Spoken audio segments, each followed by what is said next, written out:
香港係一個充滿活力又繁忙嘅城市，街上每日都有好多人同車，但由於道路擁擠同停泊車輛嘅遮擋視野問題，行人有時會被忽視，令發生意外嘅機會增加。為咗減少交通意外發生，先進能源及智慧交通中心研發咗 AI 隱蔽行人預警系統，利用攝像頭同埋感測器檢測隱藏喺視線之外嘅行人，並通過警示燈提醒駕駛者同行人，令道路交通變得更加安全。呢個系統結合咗深度相機同超聲波感測器，可以準確檢測被遮擋嘅行人。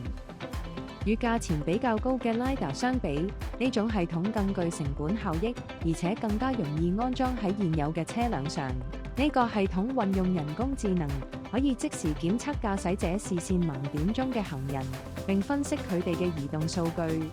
系統會喺熒幕上顯示警告，提醒駕駛者，同時通過車外嘅警示燈發出聲響，警告其他道路使用者，幫助避免意外發生，提高道路安全性。呢個系統適用於各種高身同大型車輛，包括小巴、輕型貨車、巴士同中重型貨車。呢啲車輛經常喺公共交通繁忙嘅場合行駛，並容易遮蔽行人，而系統提供嘅即時預警能有效降低事故風險。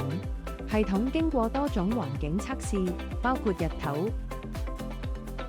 夜晚、大雨同大霧。測試結果顯示，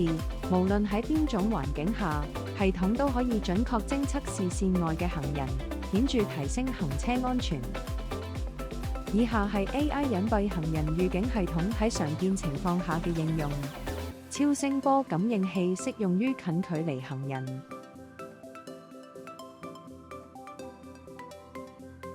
而深度相機適用於遠距離行人。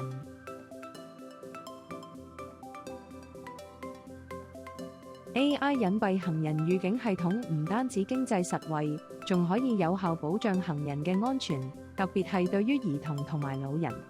系統即時警報功能能夠提醒其他道路使用者，